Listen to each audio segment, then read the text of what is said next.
Ludzie podniecają się Dubajem, Paryżem, Londynem, Rzymem, Nowym Jorkiem, ale podniecają się chyba tylko ci, którzy nigdy nie byli w Singapurze. Bo to miasto jest lepsze niż te wszystkie, które wymieniłem razem wzięte. A jeśli chodzi o Europę, to jesteśmy naprawdę daleko w D, gdyż to, co zrobili tutaj, w tym malutkim kraju, na pewno nie będzie miało miejsca jeszcze przez dziesiątki lat w Europie. My spieramy się o to, czy wybudować jakiś tam port lotniczy pod Łodzią, o to, czy wybudować sobie szybką kolej. Tutaj nie mają takich dylematów. Tutaj już to wszystko dawno zbudowali i myślą nad kolejnymi projektami, o których Europa jeszcze nawet nie śniła. Singapur to futurystyczne i zaawansowane technologicznie miasto-państwo, zamieszkałe przez ponad 6 milionów ludzi, które od lat znajduje się w top 3 najbogatszych państw świata. Ten azjatycki tygrys stanowi największe centrum finansowe na świecie, gdzie nie istnieje płaca minimalna. Symbolem Singapuru jest Merillion, czyli skrzyżowanie lwa i ryby, oraz jeden z najbardziej oryginalnych hoteli na świecie, czyli Marina Bay Sands. Jednak oprócz wieżowców i nowych technologii, Singapur to przede wszystkim las deszczowy i przepiękne ogrody. W tym miejscu jak nigdzie indziej na świecie człowiek odnalazł harmonię z naturą. Zapraszam na niezwykłą podróż do miasta lwa.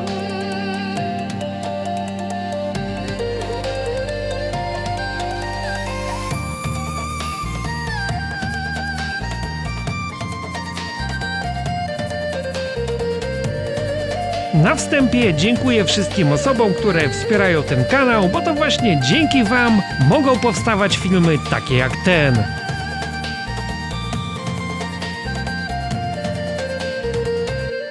Często też ludzie pytają mnie, jakie miejsce na świecie mi się najbardziej podobało. Od razu zawsze, bez wahania odpowiadam: Singapur.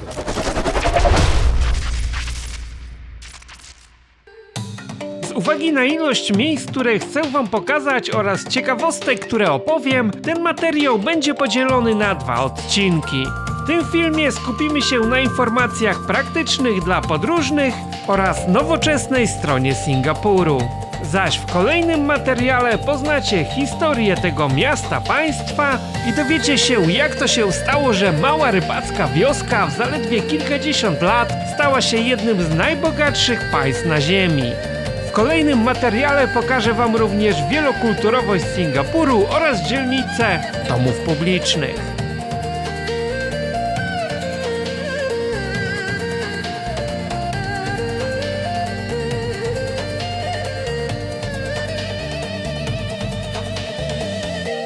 Witam serdecznie. Zapraszam do obejrzenia filmu, w którym pokażę Wam jedno z najbogatszych państw świata, które jest zarazem drugim najmniejszym państwem Azji, zaraz po Malediwach, oraz drugim najgęściej zaludnionym państwem na świecie, zaraz po Monako. Zapraszam zatem na film z Singapuru. Singapur jest uznawany za jedno z najbogatszych państw świata. Panuje więc powszechne przekonanie, że aby zwiedzić to mini państwo, musimy wydać masę pieniędzy. To wszystko bzdury. W tym filmie pokażę Wam, że można zwiedzić ten mini kraj, nie zostawiając tutaj więcej pieniędzy za weekend, niż wydalibyśmy w Warszawie czy Krakowie. Pomimo robiącej spore wrażenie średniej płacy w Singapurze, rząd na szczęście zadbał o to, aby wszelkie usługi były dostępne dla każdego. Tak więc oprócz tych drogich hoteli i bajecznie drogich restauracji, znajdziemy tu również coś na każdą kieszeń, w tym kieszeń Polaka. Dobry obiad zjemy tutaj w cenie do 30 zł, a porządny nocleg z łazienką i oknem wynajmiemy sobie w cenie do 250 zł. Obywatele polscy mogą przebywać w Singapurze do 90 dni, nie jest wymagana żadna wiza, wystarczy tylko ważny paszport. Czego to Chińczyki nie wymyślą? Cały samolot jest w Pokemonach, stewardessy przebrane za Pokemony, wszędzie motywy Pokemonów, z zewnątrz kadłub też jest pomalowany motyw tej bajki. I jeszcze z głośników rozlegała się muzyka z Pokemonów i cała odprawa bezpieczeństwa była też prowadzona przez Pokemona, razem z tymi głupimi dźwiękami. Singapur potrafi zaskoczyć już na samym lotnisku, o czym za chwilę się przekonacie. To lotnisko od wielu lat prowadzi we wszelkich rankingach najlepszych lotnisk na świecie. I szczerze się z tą opinią zgadzam. Tutaj naprawdę wszystko jest dopracowane w najdrobniejszych szczegółach. Mamy nawet taką wielką halę z lasem deszczowym i wodospadem. Można sobie tutaj posiedzieć, gra tutaj przyjemna muzyka klasyczna. Oczywiście wszyscy robią sobie zdjęcie, bo jest to jeden z symbolów Singapuru. Jeżeli nie chcesz odpoczywać, tak można skorzystać z siłowni tutaj przy samym wodospadzie. No i jak widać chętni są. Nie ma to jak polansować się, gdy patrzą tutaj setki osób i każdy robi ci zdjęcia. Na lotnisku nawet mamy płatne atrakcje, jeżeli chcemy wejść na szklany most nad wodospadem i zrobić sobie tam zdjęcie bez tłumów, tak trzeba wybrać jeden z pakietów. I najtańszy kosztuje $27 niecałych singapurskich. I oczywiście mamy tutaj mnóstwo jeszcze różnych innych atrakcji, więc byłoby tutaj co robić na tym lotnisku nawet kilka dni i człowiek by się na pewno nie nudził. Lotnisko to też wielka galeria handlowa. Wydaje mi się, że mają tutaj wszelkie marki świata. Naprawdę, jak masz pieniądze, to kupisz tutaj wszystko. I po tych sklepach można chodzić z pewnością cały tydzień. No i do tego podziwiać architekturę, która tutaj jest, bo jest naprawdę niesamowita. Jeśli mamy dłuższą przesiadkę na tym lotnisku, tak możemy skorzystać z darmowych wycieczek do miasta. Więc wtedy trzeba się tylko zapisać na wycieczkę i za darmo nas zawiozą do miasta, pokażą kilka ikonicznych budynków. Pomiędzy terminalami poruszamy się pociągami, które nie mają maszynisty. Tutaj wszystko jest zautomatyzowane. Tak jak widzicie, można sobie stanąć z przodu wagonu i poczuć się jak motorniczy pociągu.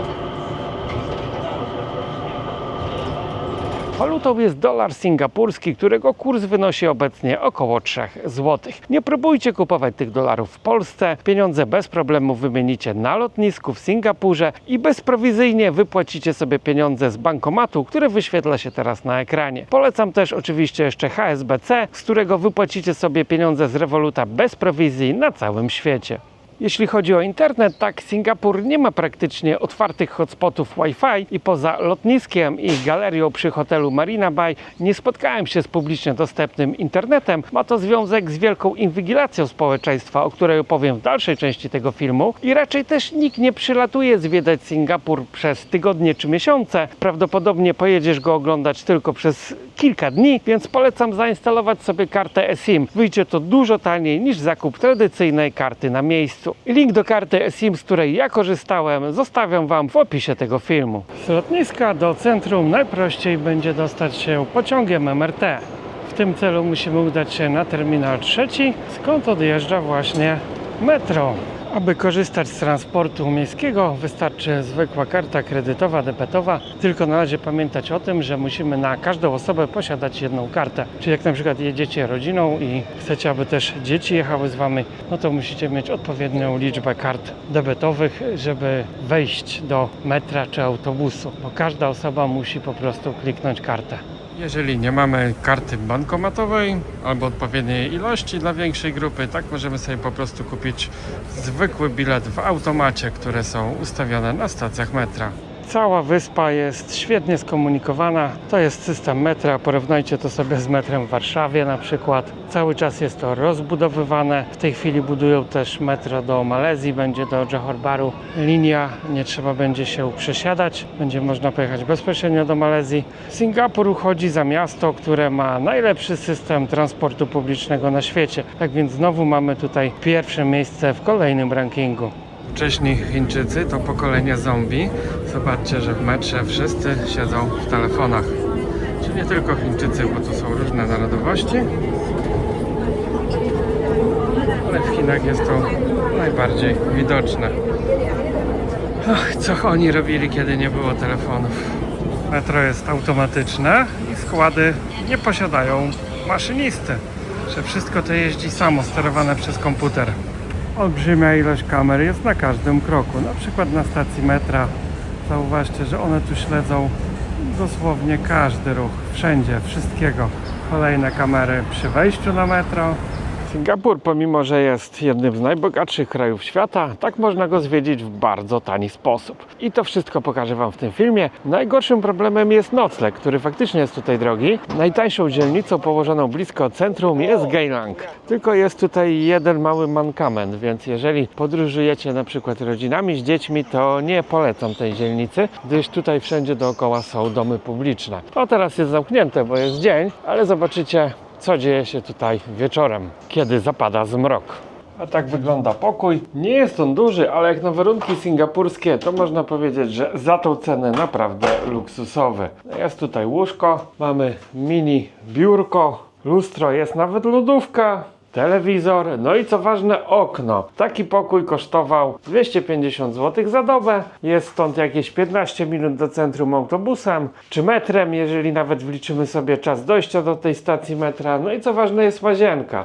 Też nieduża, ale mamy prysznic, toaletę, więc jest to dużo lepsza opcja niż spanie w jakiejś kapsule. A do centrum jest stąd niedaleko i jak ktoś lubi nocne rozrywki, to tam są domy publiczne i ogólnie tutaj dookoła. Jak to wygląda nocą, to pokażę Wam już w dalszej części tego filmu.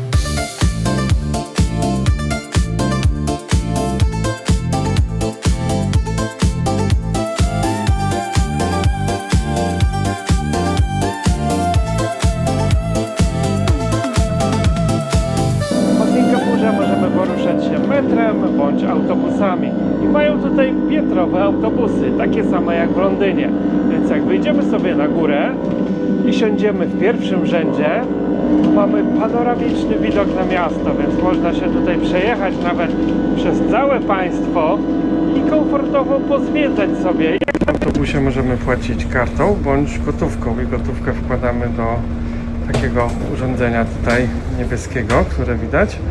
No i niestety te automaty nie wydają reszty, więc jak wrzucisz tam 20-50 dolców, to ci nie wyda. Więc należy o tym pamiętać. Dlatego lepiej płacić po prostu kartą za przejazd. Jest to prawdziwie takie multikulturowe miasto.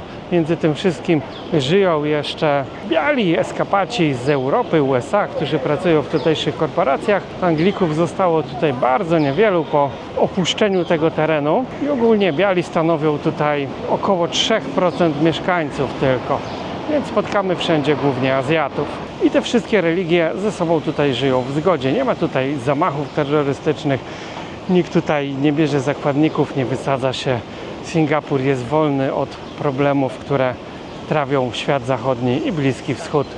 Pomimo też takiej różnorodności, ale oni tutaj sprawdzają, kogo wpuszczają i nie otwierają granic dla byle kogo, nie łączą rodzin, że przyjedzie jeden Abdul i później ściągnie tutaj 7 braci razem z 50 ich dzieci. Takie rzeczy tutaj się nie dzieją, dlatego w tym kraju jest ład i porządek. Jednak prawie 75% mieszkańców Singapuru stanowią Chińczycy. Stąd spotkamy ich po całym kraju i przede wszystkim ich swoją obecność zaznaczają licznymi świątyniami. Czasami są one upchnięte w bardzo nieoczywistych miejscach pomiędzy olbrzymimi wieżowcami. Mamy jakąś malutką świątynię, która ma 200 lat. Obok jest świątynia hinduistyczna. I te wszystkie religie ze sobą tutaj współgrają. Są oczywiście też kościoły chrześcijańskie i nikomu to nie przeszkadza. Jak już mówimy o religiach, to oczywiście nie może zabraknąć pejsaty. I również w Singapurze znajdziemy okazałą synagogę i to pewnie nie jedną. Spotkamy tutaj nawet automaty do soku z trzciny cukrowej. Pierwszy raz coś takiego widzę. I automat wyciska nam sam za 2,5 dolca świeży sok z trzciny do kubka. Chyba się skusza. I ten automat to nie jest żadne oszustwo, bo od razu widać, jak mieli tutaj trzcinę i wyciska ten sok. Więc nie jest to jakoś wcześniej przygotowane sztucznie, tylko tak samo jak w Indiach, z tym, że tutaj to nie Hindus kręci korbką albo jest jakiś hałaśliwy silnik, tylko jest to wszystko automatycznie, elektrycznie się odbywa. I wychodzi nam kubeczek. To jest pojemność 0,25 chyba albo 0,3, kosztuje to 2,5 dolara, czyli no średnio się opłaca, bo w Indiach za to zapłaciłbym nie więcej niż $0,5 dolara. Ale smakuje naprawdę bardzo dobrze. Jak ktoś nigdy nie pił soku trzciny, to polecam, koniecznie spróbować.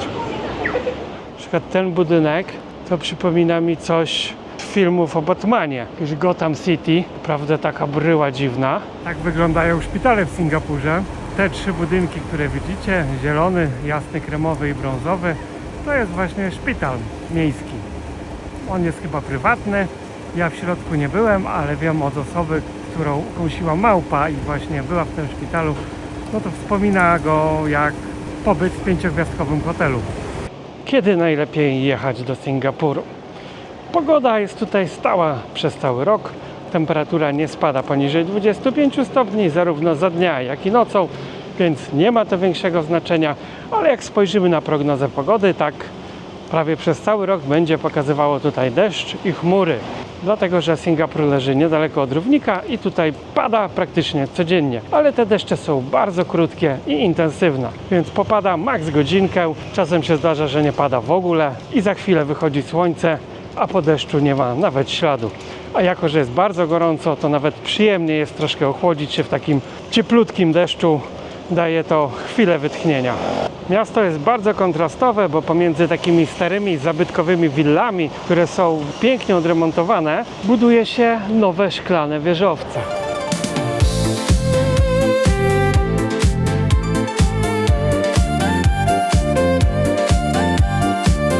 Żeby pobyć w dżungli, wcale nie musimy wyjeżdżać z Singapuru, bo to miasto zostało zbudowane w dżungli, więc wystarczy zagłębić się w jeden z parków lub rezerwatów, bo takie też tutaj są, a nawet parki narodowe i możemy obcować naprawdę z dziewiczą przyrodą, a są tutaj krokodyle, małpy, wydry morskie i mnóstwo innych ciekawych zwierząt. Po mieście znajdziemy też darmowe łazienki, przede wszystkim w parkach, ale zobaczcie na to, jak wygląda publiczna toaleta w parku miejskim. W ogóle jak w jakimś designerskim, nowoczesnym mieszkaniu. Tutaj kamienna umywalka, u nas to by przecież ukradli, gdyby w parku coś takiego było. Automatyczne krany, wciskam sobie, po takim korytku płynie woda, no jak u jakiegoś kreatora mody normalnie w mieszkaniu. W Singapurze wszystko jest dla ludzi. Nawet w takim automacie kupimy sobie napój już za $1. Jakaś mrożona herbata, a pozostałe kosztują nie więcej niż $2. W sumie najdroższy kosztuje tutaj 1,80. I zobaczcie, ktoś zostawił zegarek. Ja tu już siedzę 15 minut i on leży i to jest jakaś tam droga marka. Tu nikt niczego nie bierze po prostu. Tutaj nie ma złodziejstwa. Można sobie zostawić jakieś rzeczy na ławce w parku i raczej nikt ich nam tutaj nie podpierdzieli. W parku mamy też część indonezyjską. Można się tutaj poczuć jak na Bali. Ruiny starej świątyni. Widać, że Singapur po pandemii podniósł się bardzo szybko i mocno się rozbudowuje. W tym mieście naprawdę jest wiele placów budowy. Budują ciągle ulice nowe, jakieś stacje metra, budują kolejne wieżowce, kolejne galerie. Tutaj są olbrzymie pieniądze. Pomimo, że ta ziemia jest tak cholernie droga, absurdalnie droga, są inwestorzy, którzy nadal tutaj ładują kasę. A propos deszczu, właśnie złapała mnie popołudniowa burza. Te burze są krótkie, ale bardzo gwałtowne. Zanim dobiegłem do schronu, jestem cały mokry. Na szczęście w całym mieście jest bardzo dużo zadaszeń, zadaszonych ciągów komunikacyjnych, dzięki czemu możemy poruszać się podczas deszczu. No ale jak zaskoczy nas w środku parku, tak możemy nie zdążyć dobiec do takiego miejsca w stanie suchym. I wystarczyło 2 minuty, żeby być mokrym do ostatniej suchej nitki. Wydaje się, jakby lać miało co najmniej kilka godzin, ale naprawdę nie potrwa to długo.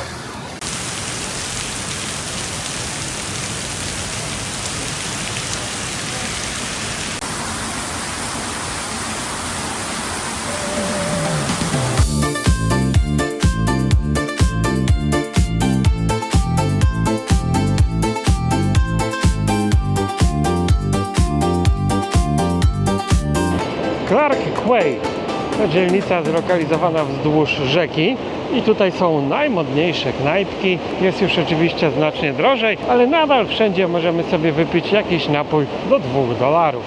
Oczywiście też można coś sobie tutaj zjeść, na przykład taki hot dog na wypasie kosztuje już 14 dolców, najtańsze są za 12, więc już jest cena zupełnie inna, bo za tą cenę możemy mieć na dzielnicy hinduskiej na przykład 2 dania.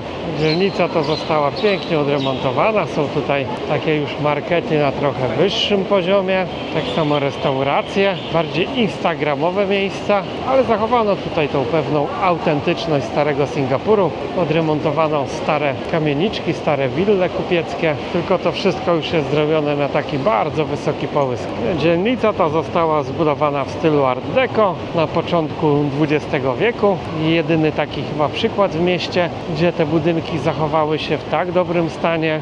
I w tym miejscu znajdziemy już mnóstwo kuchni zachodniej, tak więc będą tutaj restauracje i włoskie, i jakieś typowo europejskie kotlety, amerykańskie steki. Będzie tutaj również kuchnia meksykańska, kuchnia japońska, no takie knajpki już bardziej dla wyszukanego turysty. Z tego co zauważyłem, to w tym miejscu siedzą głównie turyści z Europy, USA oraz z krajów azjatyckich. No widać, to jest turystą, bo ma jakieś tam torby z aparatami. Często Japończyk się bez aparatu nigdzie nie rusza. Tutaj miejscowi chyba tak nie przychodzą za często. No jest drożej, wiadomo. No i pomimo, że jest sobota, jest już prawie wieczór, tak nie ma tutaj aż tylu ludzi jak na dzielnicach chińskiej, arabskiej czy indyjskiej. Koktajl wypijemy za 10 dolarów. Pakiet 5 piw od 19 dolarów, czyli dość dobra cena, ale pewnie gdzieś jest haczyk. Jedno piwo 6 dolców, no to nie jest źle. Chyba sobie wypiję. 2 browary kosztują tutaj 23 dolary. Tiger jest oczywiście najtańszy, to jest piwo azjatyckie. Europejskie są troszkę droższe. No te bary są tak stylizowane właśnie, widać, że pod Europejczyka, pod Amerykanina. Miejscowi nie lubią takiego klimatu, wolą te tradycyjne singapurskie food courty, które zawsze są pełne i zawsze tętnią życiem. Tutaj widać, że to wszystko zostało stworzone sztucznie, no i głównie turysta się łakomi na te knajpki. Można wybrać się też na rejs łodzią po rzece i ta przyjemność kosztuje 28 dolców. A oto ceny jedzenia w jednym z najmodniejszych miejsc w Singapurze. Fish and chips, czyli ryba z frytkami i jakimś warzywem, kosztuje 23 dolary. Pieczeń z grilla kosztuje 29 dolarów. Myślę, że te ceny można porównać do cen w Warszawie, a może nawet jest taniej. A przypominam, że jest to jeden z najbogatszych krajów świata. Do tego restauracje, w których mamy taką elegancką obsługę, doliczają zwykle 10% serwisu. I o tym należy pamiętać, bo do tych cen jeszcze nam doliczą właśnie podatek. Singapurczycy zaś kochają jedzenie w takich miejscach. Tego typu food courty nazywa się hawkerami i są one rozrzucone po całym mieście. I te miejsca tętnią życiem. Są food courty śniadaniowe, są food courty nocne. Coś tam zawsze będzie otwarte o każdej porze dnia czy nocy, więc w takim miejscu na pewno coś zjemy. Ale oczywiście największy ruch w tego typu miejscach jest w godzinach wieczornych, kiedy robi się troszkę chłodniej i Singapurczycy wyruszają wtedy, aby coś zjeść. W takim miejscu bez problemu zjemy coś do 20 zł. Tutaj dania kosztują w większości w przedziale 5-10 dolarów singapurskich. Można wypić sobie tutaj też piwko. Jest tutaj trochę głośno, gwarno, ale to jest właśnie atmosfera Singapuru. I w tych miejscach wcale nie jedzą biedacy czy emeryci, którzy nie mają na chleb. Tutaj przychodzą wszyscy. Spotkamy tutaj i pracowników, i normalnych obywateli klasy średniej, jak również menadżerów pod krawatem, którzy wychodzą z biura i chcą sobie coś porządnego zjeść. Zjemy tutaj kaczkę razem z dziobem i pazurami. Żarcia jest co niemiara. Soki, szejki kosztują od 1,5 do 3 dolarów. Oczywiście królują chińskie zupy. No i należy pamiętać, że chińskie jedzenie jest zupełnie inne od tego, które jest serwowane nam w Polsce, bo w Polsce w tych knajpach to wszystko jest takie spolszczone. A tutaj taką kaczkę to oni nawet jak nam potną, to ją potną z łapami, z kośćmi, z dziobem. No i większość potraw jest serwowanych jako zupka. Wszędzie gryzie tutaj duszący dym z opalanej kaczki, ale to jest właśnie zapach Singapuru. To kocham w tym mieście. dużego Changa 620 ml wypijemy sobie tutaj za $6,5. Takie food courty potrafią ciągnąć się kilometrami i jak widać są one wypełnione ludźmi, w odróżnieniu od tych turystycznych enklaw, które świecą dziś pustkami.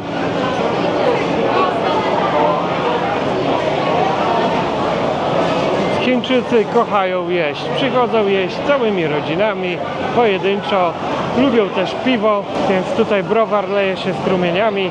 Tu akurat nie ma dachu i padał deszcz, więc jest chwilowo pusto, ale zobaczcie jak oni chleją. Jest sobota, jest godzina dopiero 17, ale tutaj już niektórzy zamawiają całe wiadra piwa. Bo tutaj 3 gości zamówiło sobie 15 piw.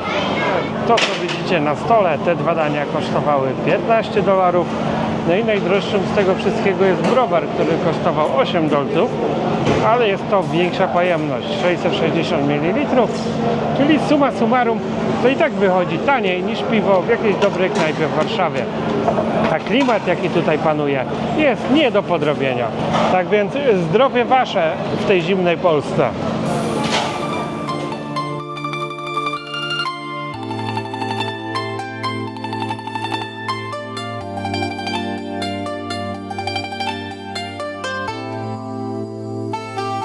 Downtown, czyli dzielnica biznesowa i tutaj już mamy same drapacze chmur, wszystko ze stali i szkła. Robi to naprawdę niesamowite wrażenie. Widać, że oni nie żałują tutaj na architektów, bo każdy budynek jest inny, każdy ma coś w sobie. I pomiędzy te wszystkie wieżowce wciśnięto takie małe świątynie, nikt ich tutaj nie burzy. Zobaczcie co jest z drugiej strony. Dbają tutaj o to swoje dziedzictwo. Wszędzie na świecie teraz staje się modne ćwiczenie czegokolwiek, tak żeby wszyscy widzieli, że ćwiczysz. Czyli biegasz w najbardziej publicznym miejscu. Tutaj zrobiono siłownię przy wodospadzie na samym lotnisku, a tu proszę, ćwiczymy boks w dzielnicy biznesowej na głównym skrzyżowaniu i wszyscy się patrzą, jacy oni są zajebiści. Laski pewnie same przyklejają się tutaj do szyby.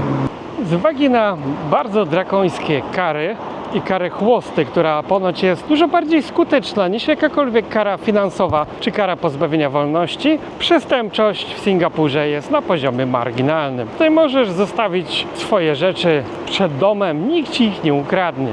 Obywatele doskonale wiedzą, że tutaj za jakiekolwiek drobne odstępstwo od reguł można trafić na wiele miesięcy do więzienia i dostać jeszcze do tego srogie baty.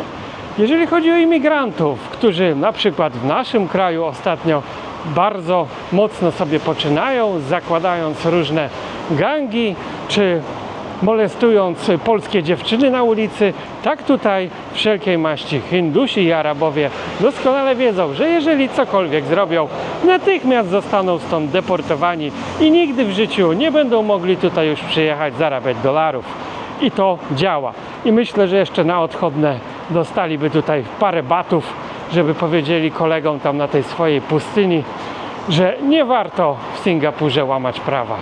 Wieczorem miasto zaczyna nabierać całkiem nowych barw i innego kolorytu. Warto więc nie iść wcześniej spać, tylko zagłębić się jeszcze raz w te same miejsca, nawet w których byliśmy w dzień, bo będą wyglądały one zupełnie inaczej i mogą zmienić swoje oblicze o 180 stopni.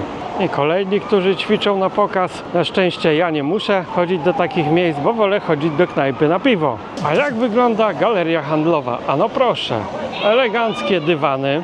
Ciekawe ile jest z nich bakterii. I przepych. Mamy tutaj wszystko. Jest przede wszystkim kolorowo, błyszcząco, no i czysto. Jak chodzi o knajpy, to też w każdej galerii są ich dziesiątki, no dużo więcej niż w Polsce. Się nie ograniczają do food courtów. Ceny też nie są drogie, bo zobaczcie, że do $10 tutaj też coś zjemy, a jakieś najdroższe danie kosztuje 26, ale to już jest jakaś japońska wołowina, to wiadomo, że musi być drogie. A jakieś tam fast foody też około 15 za danie. Oni też kochają takie automaty różne. No łowią jakieś tam, rysują miśki, czekoladki i różne inne pierdoły. Nocą Clark Quay ożywa i teraz dopiero widać, że to miejsce żyje. Nocą zamienia się w gwarną masę ludzi. Knajpy wypełniają się żądnymi przygód turystami i bananową młodzieżą singapurską. Tak więc zobaczymy teraz, co dzieje się wzdłuż rzeki. Tutaj jeszcze są też jedne z najpopularniejszych dyskotek Singapuru, więc jeżeli szukacie nocnej rozrywki, tak trzeba udać się właśnie w to miejsce. Ewentualnie wybrać się na rejs łodzią. Jak widać, głupich nie brakuje, chociaż z wody nie zobaczymy nic innego niż z brzegu, bo rzeka jest bardzo wąska.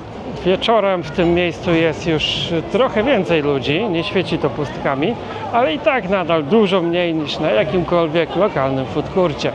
No i z tego co widać, tu są głównie właśnie turyści zagraniczni. Mało jest tutaj Singapurczyków. Nad rzeką znajduje się największa dyskoteka Singapuru, Zouk. To tutaj przyjeżdżają najlepsi DJ-e z całego świata i na przykład dziś gra tutaj Showtek. W starym komisariacie policji dziś mieści się Ministerstwo Technologii, ale budynek wygląda świetnie zarówno za dnia, jak i nocą. Każda okiennica jest kolorowa, mamy tutaj wszelkie kolory tęczy i to wszystko pięknie się komponuje z białą fasadą budynku. Jeśli chodzi o życie nocne w Singapurze, to jest ono bardzo bogate. W odróżnieniu od sąsiedniej Malezji, która jest krajem muzułmańskim i tam ogranicza się to właściwie do dzielnic chińskich, tak tutaj dominują wszędzie Chińczycy. Stąd alkohol leje się naprawdę tutaj strumieniami. Jest dużo barów, dyskotek. Widać zataczających się Chińczyków. Niektórych nawet muszą prowadzić, bo nie są w stanie ustać na nogach. Czasem ktoś gdzieś zaśnie przy stoliku. Oni naprawdę sobie nie żałują. W tym miejscu pracuje wielu Hindusów, Arabów widzę i oni już tutaj nagabują do tych swoich restauracji indyjsko-tureckich. Co ciekawe, Chińczyk nigdy cię nie będzie naganiał do swojej knajpy. Właśnie na przykład do takiej, gdzie mamy mnóstwo jakichś owoców morza, ryb dziwacznych. Tak, ta akurat zdechła, ale pewnie ktoś ją jeszcze zje. I ta ryba tania nie jest, bo kosztuje $100 za kilogram. Ja nigdy nie wchodzę do knajpy, do której mnie nagania naganiacz, bo wiadomo, że to będzie knajpa typowo pod turystę z zawyżonymi cenami. Do knajpy dla lokalców nikt nigdy nie zaprasza nachalnie. I pamiętajcie o tym, jak chcecie dobrze zjeść i nie przepłacić za to żarcie. I też co mnie zaciekawiło, tak o ile żyje tutaj wiele różnych nacji, właśnie Chińczycy, Malajowie, Arabowie, Hindusi, tak one się ze sobą raczej nie miksują. Bardzo rzadko można spotkać taką parę, żeby na przykład Chińczyk szedł sobie z Hinduską. To jest naprawdę jedno na kilka tysięcy. Tymczasem zobaczcie, co mamy w Polsce. Polskie kobiety importują sobie afroinżynierów z Afryki, różnych lekarzy arabskich, pomimo że w naszym kraju za wielu jeszcze na szczęście ich nie żyje. Ale zauważcie tutaj, pomimo że oni żyją od setek lat razem, tak każda kultura żeni się raczej i paruje w swoim kręgu. Te małżeństwa różnokulturowe raczej zdarzają się dość rzadko. Ja nikogo oczywiście nie chcę obrażać, jak komuś się podoba afroinżynier, no to ma do tego prawo, tylko po prostu tak się luźno zastanawiam. Też oczywiście Polak, który powiedzmy nie ma pracy, samochodu, prawa jazdy, mieszkania, no to w oczach polskiej kobiety jest nikim, jest przegrywem i ma małe szanse, żeby sobie znaleźć partnerkę. Za to co innego taki afroinżynier. On może być bez pracy, bez wykształcenia, bez prawa jazdy, bez perspektyw na życie, a Polki szaleją za nimi i są w stanie ich utrzymywać przez długie lata, a nawet brać kredyty dla nich, żeby mogli sobie otworzyć kebaba. I to mnie też bardzo dziwi. Chińczyka zjemy wszystko, na przykład ślimaka morskiego. Tutaj mamy tą rybę rafową trującą. Jak ona się tam nazywa, już zapomniałem. Kraby są olbrzymie. Zobaczcie na tego. On jest 3 razy większy jak moja dłoń. Tam w ogóle już mają jakieś takie potwory morskie. Jest też panga i węgorz. To miejsce było pełne kupieckich łodzi, a dziś jest pełne turystów i ludzi żądnych imprezy i rozrywki.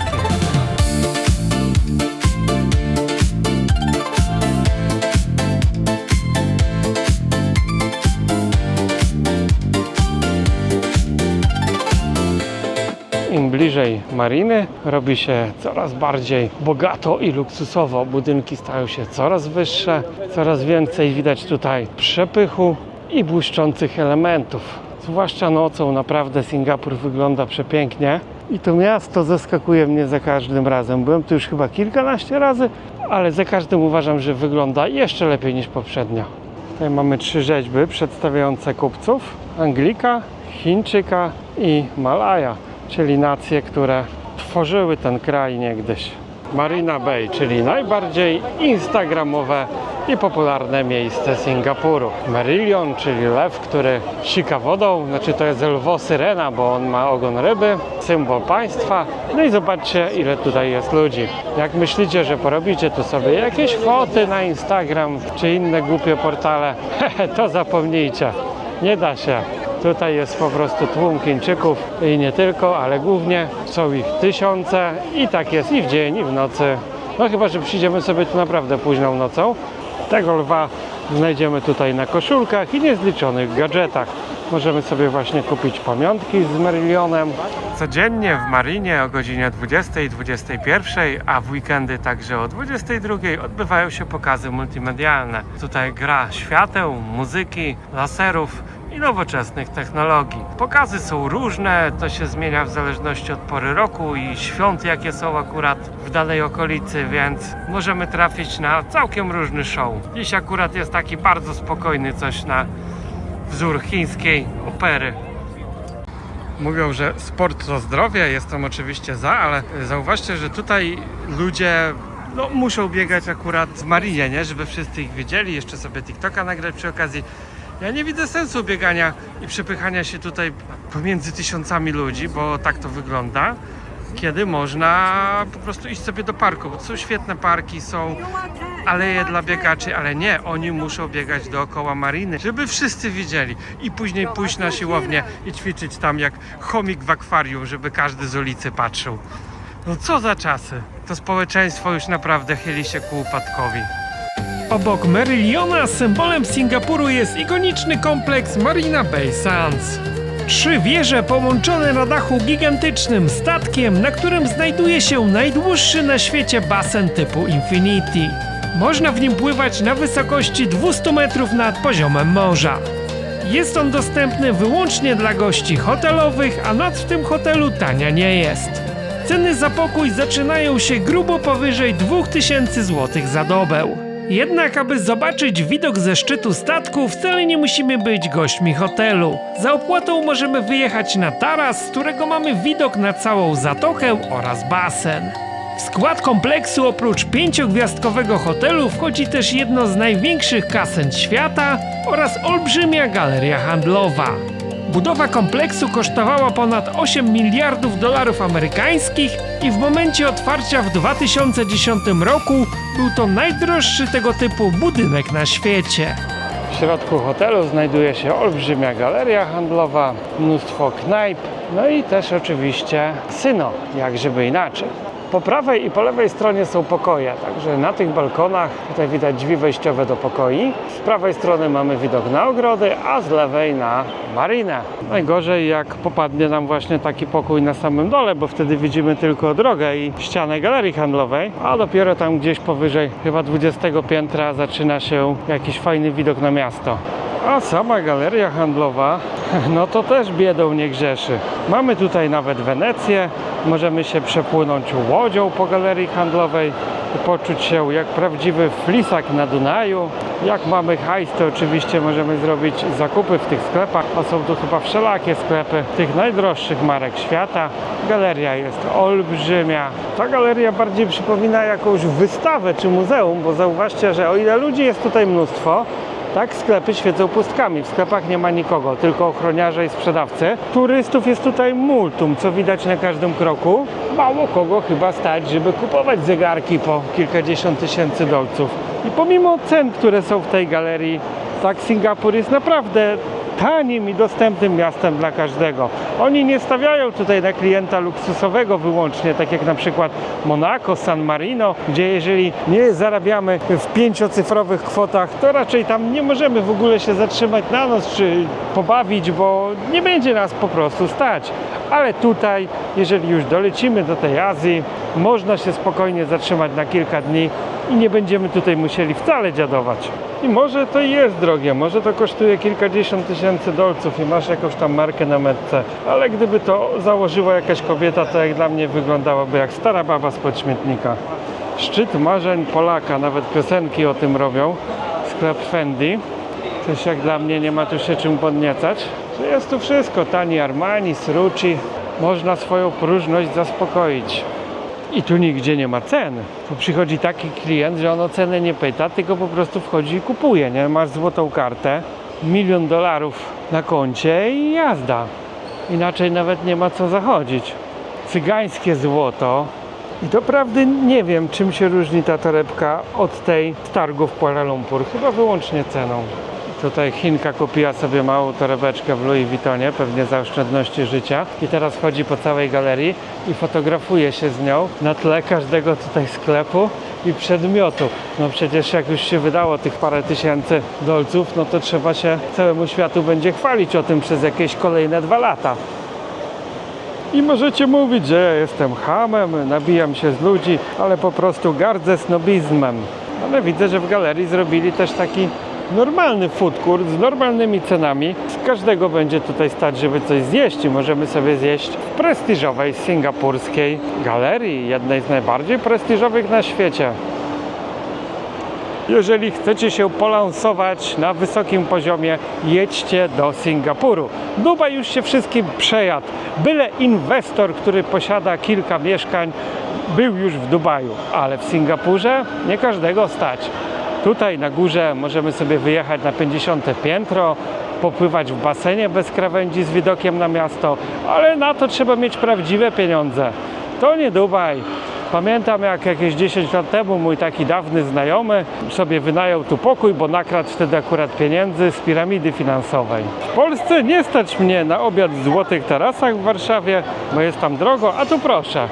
Zjemy sobie porządne danie za 10 dolców, czyli 30 zł. No i to się nazywa Singapur, to się nazywa równy dostęp do usług dla wszystkich. I co ciekawe, wszystkie tu stragane restauracje mają gwiazdki Michelin, tak jak w Polsce wszyscy wygrywają orły biznesu. I ceny są naprawdę nieduże, bo poniżej 10 coś zjemy, i za 10 coś zjemy, i za 15, i za 20, takie naprawdę potężne dania. Mamy też tu wszelkie kuchnie, japońska, koreańska, chińska, indyjska, indonezyjska, aż chyba sam coś zaraz zjem. W niektórych chińskich knajpach możemy sobie wybrać składniki, tak jak tutaj, włożyć do takiej miseczki. Mamy tu do wyboru różne grzyby, mięsa, warzywa i później oni nam to ugotują. I w zależności od tego, co sobie wybierzemy, tyle zapłacimy, bo każdy składnik ma swoją cenę. Normalnie czuję się jak bogol.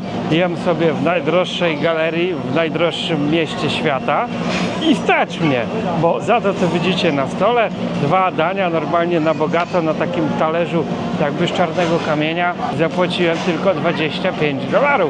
To jest taniej niż w złotych tarasach w Warszawie. A to jest Singapur. Halo, co jest nie tak z tą Polską?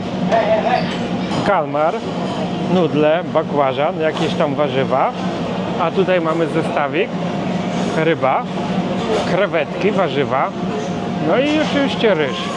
I za to wszystko aż $25 singapurskich. Koniecznie trzeba też zobaczyć Singapur nocą. I sama okolica mariny oczywiście robi największe wrażenie. Jak widać teraz dopiero po światłach w hotelu większość pokoi jest chyba zajęta. W marynie też zwraca uwagę charakterystyczny budynek. Taki kwiat lotosu i jest to Muzeum Sztuki. Więc jeden też na pewno z bardziej oryginalnych budynków na świecie. Jak dla mnie to miasto nocą robi jeszcze większe wrażenie niż za dnia.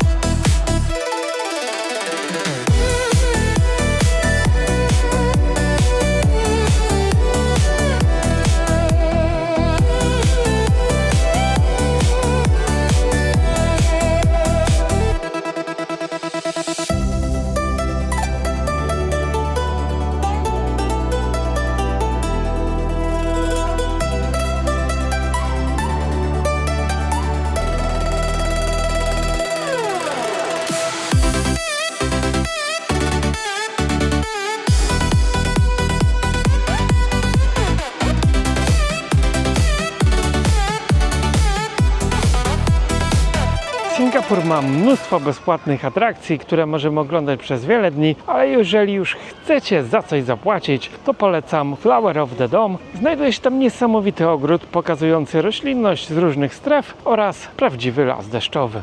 W mniejszej kopule Flower of the Dome znajdują się rośliny z różnych stref klimatycznych świata. Tak więc znajdziemy tutaj przede wszystkim wystawę kaktusów i sukulentów ze strefy śródziemnomorskiej i zwrotnikowej. Akurat część z tych roślin nam jest znana z naszych polskich ogrodów, ale tutaj w sprzyjających warunkach są one dużo większe. Całość jest przyzdobiona jak gdyby w taki magiczny sposób. Znajdują się tutaj różne figurki znane z bajek dla dzieci, znane z jakichś filmów fantastycznych, jakieś takie olbrzymie grzyby, krasnoludy, skrzaty. I teraz akurat mamy sezon chińskich świąt, więc jest też ekspozycja specjalna na chiński Nowy Rok. Oprócz wrażeń wizualnych, tak rozpościerają tutaj się zapachy kwiatów i to raczej nie wszystkie są zapachami naturalnymi. Oni tu chyba rozpylają specjalne zapachy, żeby to zwiedzało się przyjemniej. I też co po samym wejściu od razu można zauważyć, jest tutaj dużo mniejsza wilgotność powietrza. No te rośliny pewnie by nie przetrwały tutaj w tym klimacie równikowym, a dzięki temu mogą sobie tutaj rosnąć. W zasadzie jest tutaj też dużo zimniej, więc oni to muszą chłodzić. Kaktusom to jak widać nie przeszkadza. Te same rośliny rosną u nas w Polsce na skalniakach, tylko zobaczcie jakie one są wielkie tutaj. Większe niż taki dorodny kwiat róży. Bilet tempu uprawniający do wejścia do 2 kopuł kosztuje na oficjalnej stronie $32. Ale jeżeli chcecie wejść tutaj dużo taniej, tak zostawiam Wam w opisie filmu link do strony, przez którą kupicie bilet do tej atrakcji i do wielu innych w Singapurze za dużo niższą cenę. Więc za zaoszczędzone pieniądze możecie po prostu postawić mi rytualną kawę, a że nie piję kawy, to kupię sobie za tą kasę piwo. Ludzi jest tu sporo, no jest teraz niedzielne popołudnie. Singapurczycy mają dziś wolne, więc nie ma się co dziwić. Najlepiej przyjść tu na tygodniu i wcześniej rano, tuż po otwarciu. Wtedy nie będzie takich tłumów. Te ogrody są w top 10 światowych ogrodów. Co roku zdobywają jakiś laur, więc nie ma się co dziwić, że przyciąga to ludzi z całego świata. Bo to miejsce jest naprawdę niesamowite. Obowiązkowe zdjęcia przy dekoracji z okazji chińskiego Nowego Roku. I tutaj kolejka do zdjęć jest naprawdę spora. W kopule Flower of the Dome znajduje się restauracja z gwiazdką Michelin. Więc jeżeli chcecie sobie zjeść w takiej burżuazyjnej knajpie, tak zaczyna się tutaj lunch od $148.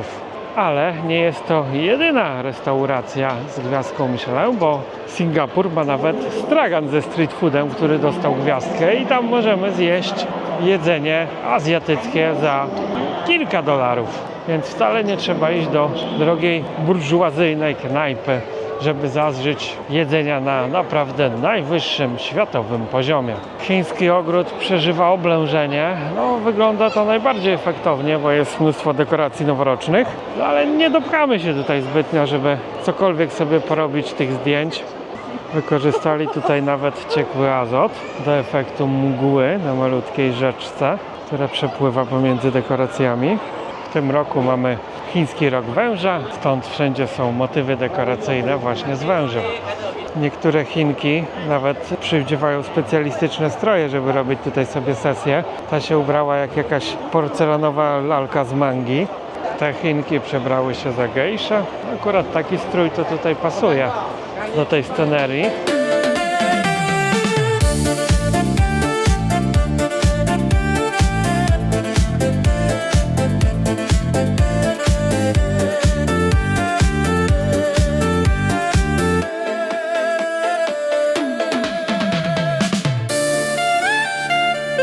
W kolejnej, większej kopule znajduje się las deszczowy. Oczywiście to wszystko jest sztuczne, ale jeżeli ktoś nie wybiera się do dżungli, a będzie tylko w mieście Singapur, warto coś takiego zobaczyć. A nawet jak się było w niejednej dżungli na świecie, to myślę, że też warto, bo tutaj jest to przykład pięknego dzieła inżynierii człowieka. Jak natura współgra z nowoczesną architekturą. Jedyna rzecz, która mi się tutaj nie zgadza, to temperatura, bo w lesie deszczowym z reguły jest dużo cieplej. A tutaj myślę, że jest jakieś 22 stopnie, nie więcej. Jak mamy szczęście, to trafimy też na różne ciekawe wystawy tematyczne, bo tutaj ciągle coś się zmienia, więc nawet jeżeli przyjedziemy kolejnym razem, wejdziemy do tych ogrodów, tak może to wyglądać zupełnie inaczej. Tak jak dziś mamy oprócz chińskiego Nowego Roku jeszcze wystawę tematyczną, ewidentnie nawiązującą do stylu birmańskiego. Więc mamy tutaj birmańskie pagody, oczywiście takie sztuczne, birmańskich bożków, no i orchidee. To wszystko jest skąpane w przepięknych orchideach. Zadbano tutaj również o efekty w postaci takiej mgiełki wodnej z raszaczek, które stwarzają taką mgiełkę, dzięki czemu wydaje się nam, jakbyśmy byli w bardzo wilgotnym lesie. Taki efekt właśnie tworzy się po deszczu, kiedy przestanie padać i to wszystko zaczyna parować. No, wzorowali tutaj to naprawdę bardzo sprytnie. Kiedy już pozwiedzamy wszystko na parterze, tak wyjeżdżamy windą na 6. piętro, na szczyt tego komina i jak to głosił napis w windzie, przenosimy się w wymiarze do zaginionego świata.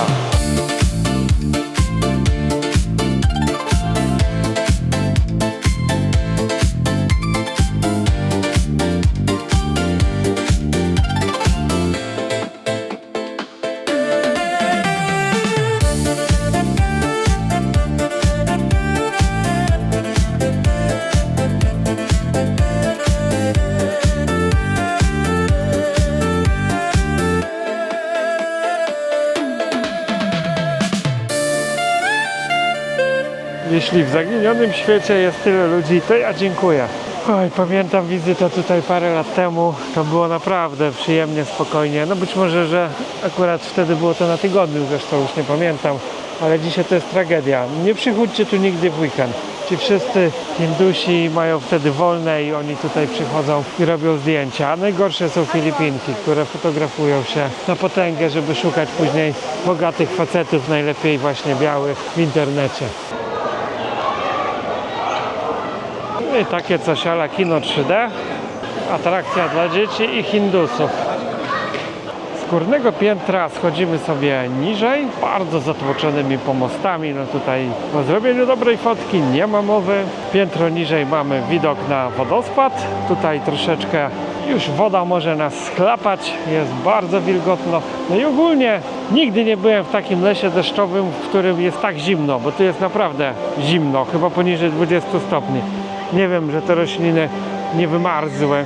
No i schodząc jeszcze niżej mamy jakieś instalacje artystyczne w stylu magicznego lasu. No ale całość robi naprawdę piorunujące wrażenie. I pomimo, że dookoła tych kopuł są przepiękne ogrody zupełnie za darmo, które powalają na kolana, tak warto zapłacić te kilkanaście dolców i wejść sobie tutaj, bo to, co zobaczymy, naprawdę nie ma sobie równych na świecie.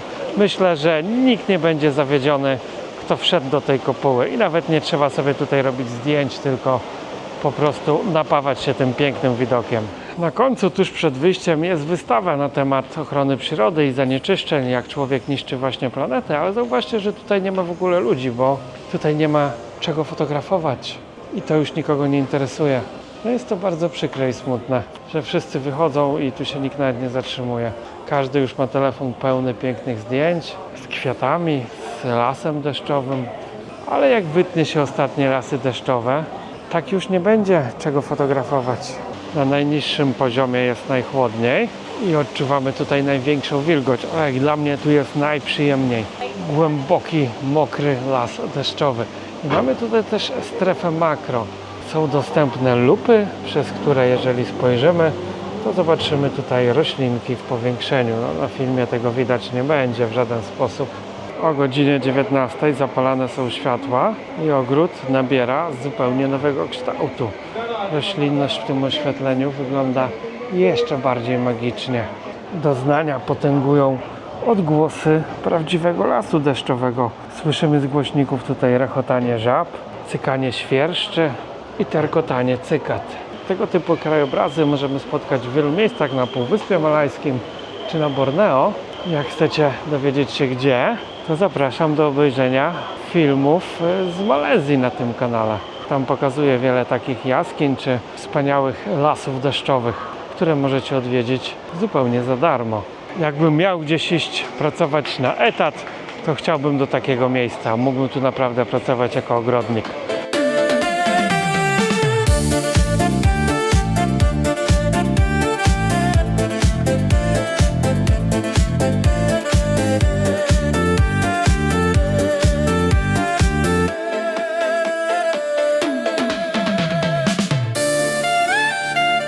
Zobaczcie, jakiego ślimaka znalazłem w ogrodzie olbrzymiego. Położę go gdzieś w trawę, żeby go tu nikt nie rozdeptał. Ewentualnie Chińczyk mógłby go do zupy wrzucić, bo oni lubią rzeczy takie jeść. Za ikonicznym hotelem znajdują się najpiękniejsze ogrody na świecie i mówię to z pełnym przekonaniem. Garden of the Bay wyglądają przepięknie zarówno za dnia, jak i nocą. Jeżeli jesteś w Singapurze, musisz koniecznie odwiedzić je właśnie o różnych porach. Raz w dzień, raz nocą. O 19:45 zaczyna się tutaj pierwszy pokaz. I jest to niesamowita multimedialna gra świateł. Gwarantuję, że czegoś takiego na pewno na oczy nigdy nie widzieliście i w Europie czegoś takiego nie zobaczymy jeszcze chyba przez kolejne 100 lat. Jako że państwo Singapur jest wielokulturowe, żyją tutaj 4 główne nacje, tak większość napisów jest właśnie w 4 językach. Angielskim, czyli takim uniwersalnym, żeby był zrozumiały dla turystów przede wszystkim, językiem malajskim, językiem chińskim i językiem tamilskim. Tamilski jest to jeden z języków używanych w południowych Indiach. Symbolem Singapuru oprócz hotelu Marina Bay są też takie futurystyczne, sztuczne kwiaty, drzewa, no nie wiem jak to nazwać. Wieczorem dopiero nabierają one nowego życia, gdyż są podświetlane na różnorakie kolory i już za chwilę zacznie się tutaj prawdziwy spektakl multimedialny i można go oglądać codziennie, po 2 razy i to się nigdy nie nudzi.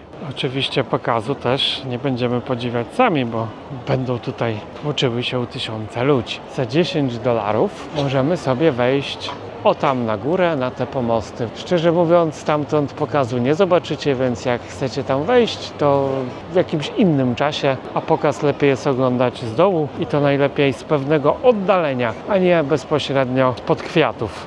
Choć raz można też obejrzeć i z tej perspektywy.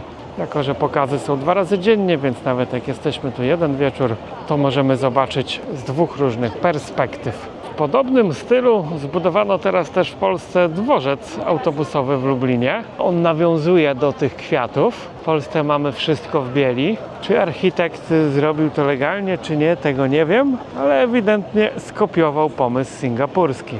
Ostatni raz na tym pokazie byłem jeszcze przed Srandemią. W tamtych latach tutaj bywałem często. Nie było tutaj takich tłumów. No ale wtedy jeszcze nie było TikToka przede wszystkim. No i Instagram nie był tak popularny jak obecnie. To jednak robi swoje. No i nie było tak dobrych youtuberów jak ja, którzy by to pokazywali.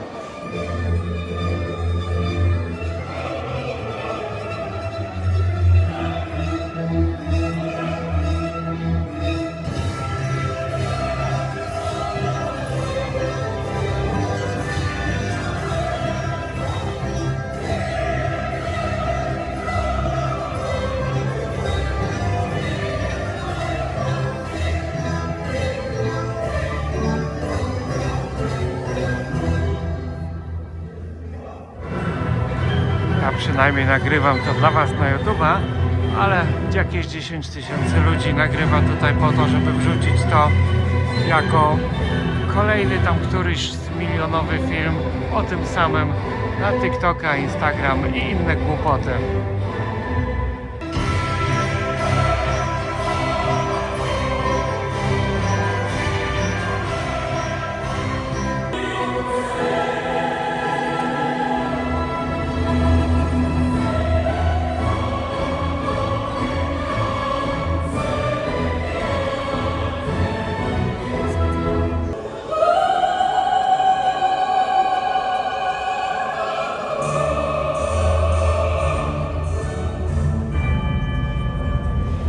Po pokazie można udać się do knajpy położonej tuż obok tych pięknych sztucznych kwiatów, Jurassic Nest. Knajpa stylizowana na Park Jurajski, no jakżeż inaczej. W środku oprócz jedzenia możemy sobie kupić też sporo gadżetów z dinozaurami. No i przyznam szczerze, że pomysł na wystrój knajpy jest mega ciekawy. O ile niby ten temat Parku Jurajskiego jest już mocno wyeksploatowany przez lata. Tak? Tu naprawdę jest to zrobione ze smakiem i czuć w tym taki jeszcze powiew świeżości. No, zrobiono tutaj taki po prostu food court na trochę wyższym poziomie. Mamy tutaj różne knajpy malajskie, tajskie, indyjskie, chińskie. Jest też pizza. Można coś sobie przekąsić wieczorem w ogrodach. No co, w ogrodach nie ma za wiele ludzi, więc fajnie tutaj też sobie pospacerować. Jest już spokojniej, ciszej, nie trzeba się przepychać przez te tłumy. Delikatne światło podkreśla całą roślinność, tą całą architekturę, która tutaj została zbudowana.